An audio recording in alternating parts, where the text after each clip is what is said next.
일산의 재건축, 새로운 시작을 향한 여정. 일산은 일기 신도시로서 지난 수십 년간 많은 이들의 삶의 터전이 되어 왔습니다. 그러나 시간이 흐르면서 건물들은 노후화되고 새로운 주거 환경에 대한 요구가 높아지면서 재건축의 필요성이 대두되었습니다.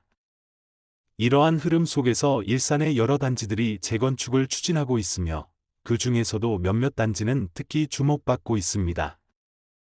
주택 백송마을 1화, 2화, 3화, 5단지, 정부의 관심과 주민들의 열망이 모인 곳.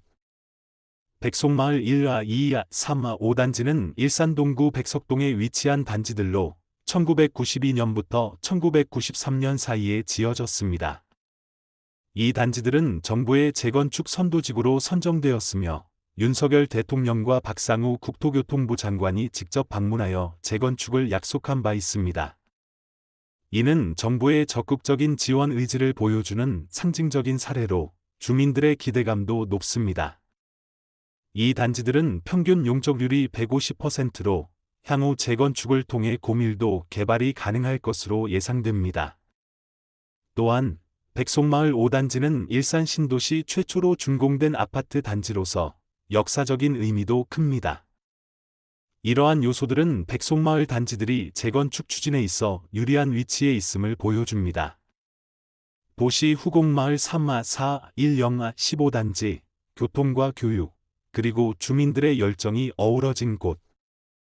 후곡마을 3화, 4, 10화, 15단지는 일산 서구 일산동에 위치한 단지들로 1994년부터 1995년 사이에 지어졌습니다. 이 단지들은 경의중앙선과 서해선이 지나는 일산역과 가까운 초역세권에 위치해 있으며 후곡 학원가와도 인접해 있어 교육 환경도 우수합니다. 이러한 입지적 장점과 함께 주민들의 재건축 추진 의지도 높아 통합 재건축을 추진 중입니다. 특히 이 단지들은 고양시 사전 컨설팅에서 정비 방식을 역세권 복합 고밀개발 방식으로 정하여 향후 재건축을 통해 고층으로 개발될 가능성이 높습니다. 건설 현장 강촌마을 3화, 5화, 7화, 8단지, 넓은 대지지붕과 높은 사업성이 기대되는 곳. 강촌마을 3화, 5화, 7화, 8단지는 일산 동구 마두동에 위치한 단지들로 1992년부터 1993년 사이에 지어졌습니다. 이 단지들은 평균 용적률이 178%로 재건축을 통해 고밀도 개발이 가능할 것으로 예상됩니다. 또한 이 단지들은 백마역과 마두역 인근에 위치해 있어 교통 접근성이 뛰어나며 백마 학원가와도 가까워 교육 환경도 우수합니다. 특히 강촌마을 1화, 2단지와 백마마을 1화, 2단지를 통합하여 재건축을 추진하는 계획도 있어 대규모 개발이 이루어질 경우 일산의 새로운 랜드마크로 부상할 가능성도 있습니다. 꽃이 피는 집 정발마을 2화, 3단지, 소규모지만 높은 주민 동의율로 주목받는 곳. 정발마을 2화, 3단지는 일산 동구에 위치한 연립주택 단지로 1996년에 지어졌습니다. 총 262세대로 규모는 작지만 높은 주민 동의율과 정비사업 추진 의지로 인해 재건축 선도지구로 선정되었습니다. 이러한 사례는 규모와 상관없이 주민들의 열정과 의지가 재건축 추진에 있어 중요한 요소임을 보여줍니다. 오른손잡이 돋보기 결론. 백송마을 1화, 2화, 3화, 5단지가 가장 유망한 단지로 평가되는 이유. 일산의 여러 재건축 추진 단지들 중에서 백송마을 1화, 2화, 3화, 5단지는 정부의 적극적인 지원, 높은 주민 동의율, 그리고 입지적 장점 등 여러 요소를 갖추고 있어 가장 유망한 단지로 평가됩니다. 특히 정부의 재건축 선도지구로 선정되었고 대통령과 국토교통부 장관이 직접 방문하여 재건축을 약속한 점은 이 단지들의 재건축 추진에 있어 큰 힘이 될 것입니다. 그러나 재건축은 단기간에 이루어지는 사업이 아니며 다양한 변수와 주민들의 협력이 필요한 복잡한 과정입니다. 따라서 각 단지의 특성과 주민들의 의지를 잘 살펴보며 신중하게 접근하는 것이 중요합니다. 재건축은 단지의 변신이 아니라 도시의 회복이다. 일산은 단지 하나하나의 변화가 아니라 도시 전체의 리듬이 바뀌는 중입니다. 지어진 지 30년이 넘은 아파트 단지들이 하나둘 변화의 몸짓을 시작하며 다시금 살고 싶은 도시라는 타이틀을 되찾으려 하고 있습니다. 사람들은 말합니다. 일산은 끝났다. 고. 하지만 끝난 것은 건물이 낡았다는 것이지 그 도시에 담긴 시간과 기억이 사라졌다는 뜻은 아닙니다. 오히려 이제는 그 기억 위에 다시 삶을 더딥힐 시간이 다가오고 있습니다. 그리고 그 시작점에 우리는 이렇게 묻습니다. 그 수많은 재건축 추진 단지 중 어디가 진짜로 가능성 있는 곳일까? 허브 재건축 유망 단지를 판단하는 6가지 기준. 단지마다 조건은 다릅니다. 하지만 재건축의 실현 가능성과 유망함을 판단하기 위해 우리가 반드시 살펴봐야 하는 기준은 대체로 다음과 같습니다. 노후도와 연식. 지어진 지 30년 이상이면 재건축 추진이 가능하나 준공연도가 빠를수록 우선 검토 대상이 됩니다. 용적률과 대지지분. 기존 용적률이 낮고 대지지분이 넓은 단지는 재건축 시 더 많은 가구 수를 확보할 수 있어 사업성이 높습니다.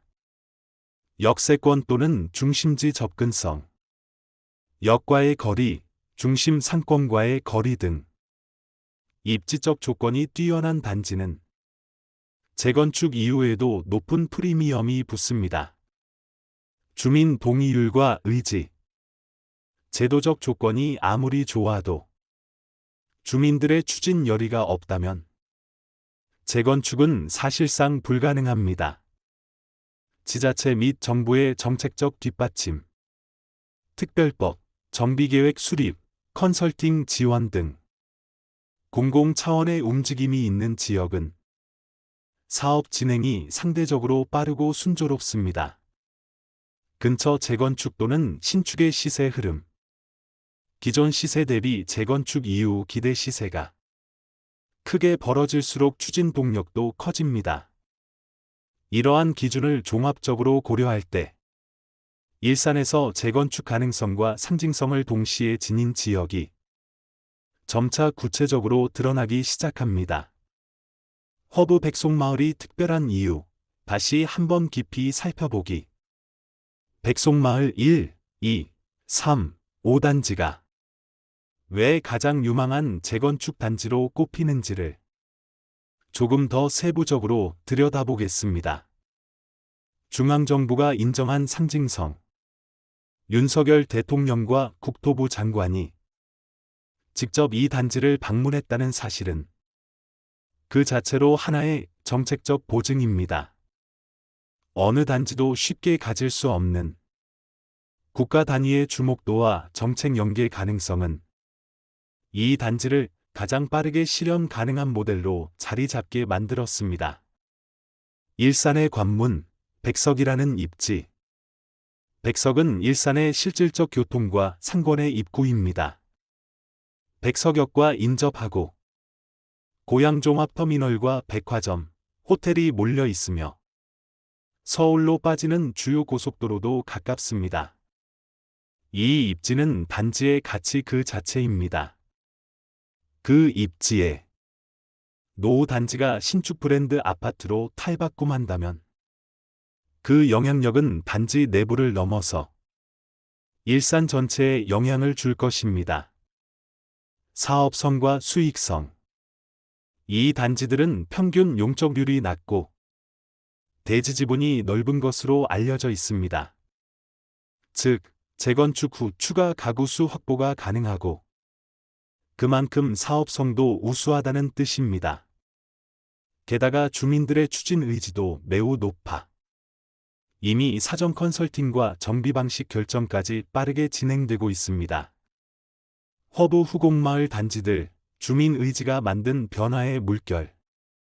후곡마을 3, 4, 10, 15단지는 백송마을에 비해 정책적 상징성은 떨어질 수 있지만 주민들 스스로 변화의 불을 지피고 있다는 점에서 가장 주목해야 할 단지 중 하나입니다.